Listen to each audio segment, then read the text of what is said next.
सभी को झारखंडी जोहार, नमस्कार। मैं यशवंत कुमार, आप देख रहे हैं बदलेंगे झारखंड। आज हम इस वीडियो में बड़कागांव विधानसभा के ऊपर चर्चा करने वाले हैं और हमारा सवाल आप सभी से यह है कि इस बार बड़कागांव विधानसभा से विधायक कौन बनने वाला है। तो आइए इस वीडियो पर हम इस बात पे चर्चा करते हैं और एक छोटा सा आप सभी से रिक्वेस्ट करेंगे कि ये हमारा नया यूट्यूब चैनल है बदलेंगे झारखंड, और मैं चाहता हूं कि आप सभी लोग इस चैनल को सब्सक्राइब करें और भी लोगों को शेयर करें, ताकि मैं हर खबर आप सबों के बीच में लाता रहूं जो झारखंड से जुड़ी हो और खास करके बड़कागांव विधानसभा से जुड़ी हो। तो चलिए हम वीडियो को शुरुआत करते हैं। और मैं जैसा कि अभी मैंने आप सभी से सवाल किया कि इस बार बड़कागांव विधानसभा का विधायक कौन होने वाला है, तो अभी वर्तमान में अगर देखा जाए तो 15 सालों से बड़कागांव विधानसभा में कांग्रेस का कब्जा है। लेकिन इस बार क्या कांग्रेस अपनी सीट बचा पाएगी या नहीं, यह देखने लायक होगा। हम इसी पर चर्चा करने वाले हैं इस वीडियो के माध्यम से। आप सभी को पता होगा कि नवंबर और दिसंबर में चुनाव होने वाले हैं, और जैसे जैसे चुनाव नज़दीक आता जा रहा है वैसे वैसे हर विधानसभा में विधायक कौन बनेगा यही जनता सवाल कर रही है, और कहीं ना कहीं जनता से ज़्यादा छटपटाहट विधायकों में है।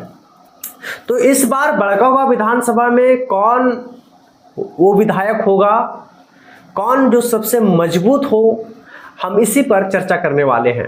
वर्तमान में बड़कागांव विधानसभा के जो विधायक हैं वो अंबा प्रसाद हैं, लेकिन मैं थोड़ा सा आपको 10 साल पीछे ले चलता हूं। जब इसके पिताजी चुनाव लड़े थे उस समय पहली बार इनको हार मिली थी। मैं 2005 की बात कर रहा हूं। 2005 में जब कांग्रेस की तरफ से योगेंद्र साव लड़े थे तो उस समय उनको जनता सहयोग तो अच्छा किया, लेकिन वो जीत हासिल नहीं कर पाए।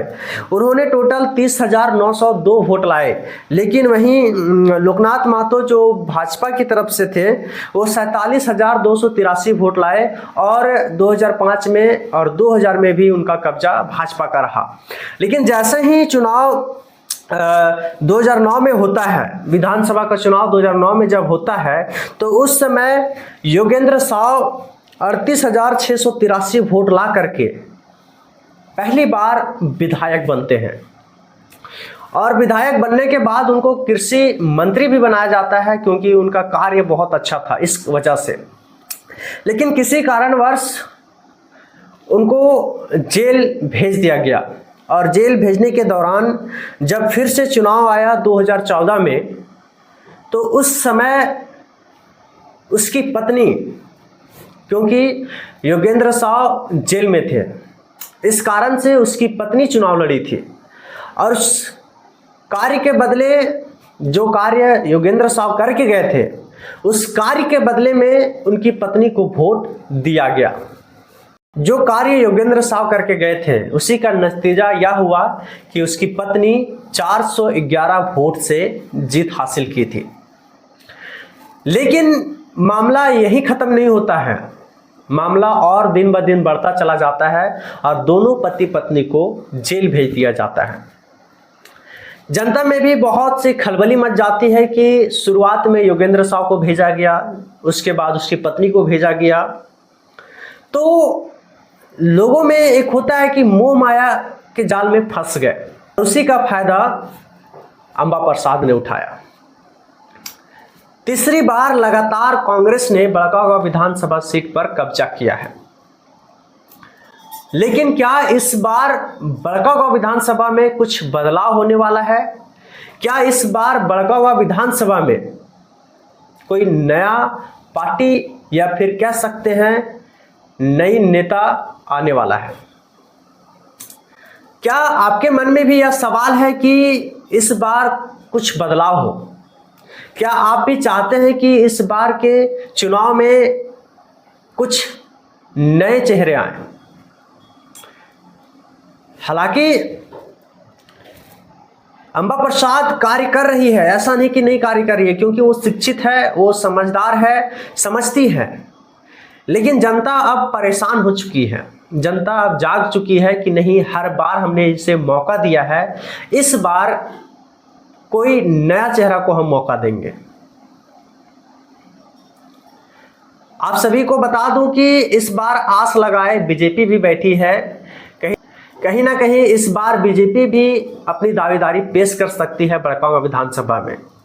हालांकि आजसू के साथ गठबंधन है, लेकिन बीजेपी चाह रही है कि मैं इस बार बीजेपी का ही कैंडिडेट उतारूं, क्योंकि 3 बार लगातार आजसू हार चुका है बड़कागांव विधानसभा से और तीनों बार कांग्रेस ने ही हराया है। तो हो सकता है इस बार बीजेपी का भी कोई कैंडिडेट बड़कागांव विधानसभा में आ सकता है। लेकिन क्या बड़कागांव की जनता, बड़कागांव विधानसभा की जनता बीजेपी को वोट देगी? क्योंकि केंद्र सरकार में बीजेपी की सरकार है, लेकिन आज भी बड़कागांव विधानसभा में इतनी सारी समस्याएं हैं, आज तक इसका समाधान नहीं हो पाया है। आज जितने भी कंपनी बैठे रहे हैं, कहीं ना कहीं केंद्र सरकार की मंजूरी की वजह से यहाँ पे इतने सारे कंपनी बैठे हैं। केंद्र सरकार भी अगर एक्शन लेती तो आज बड़कागांव की हालत ऐसी नहीं होती।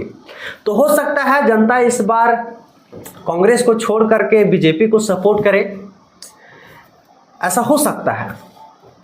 लेकिन मैं आप सभी को एक और पार्टी से मैं आपको अवगत कराऊंगा, जिस पार्टी का नाम है झारखंड लोकतांत्रिक क्रांतिकारी मोर्चा, जिसे JLKM और पहले इसका JBKSS था, हालांकि इसका नाम अभी JLKM कर दिया गया है।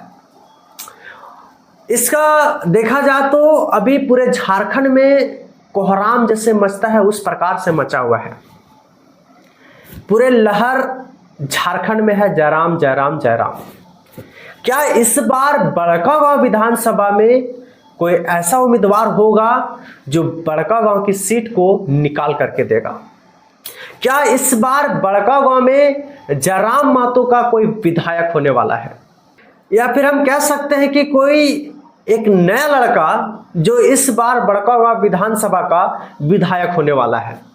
बहुत सारे कैंडिडेट हैं JLKM में। सूत्रों से पता चला है कि 26 लोगों ने आवेदन फॉर्म को भरा है, लेकिन उसमें से किसी एक ही को टिकट मिलेगा। क्या वो व्यक्ति बड़कागांव विधानसभा की सीट को निकाल पाएगा? क्या जनता सपोर्ट करेगी? क्योंकि टाइगर जयराम महतो को सभी लोग सपोर्ट करना चाहते हैं, लेकिन जो उसका कैंडिडेट होगा अगर सही नहीं रहेगा तो क्या जनता उसे सपोर्ट करेगी? क्योंकि ये नई पार्टी है, नई पार्टी में कुछ भी हो सकता है, इसका कुछ कहा नहीं जा सकता है।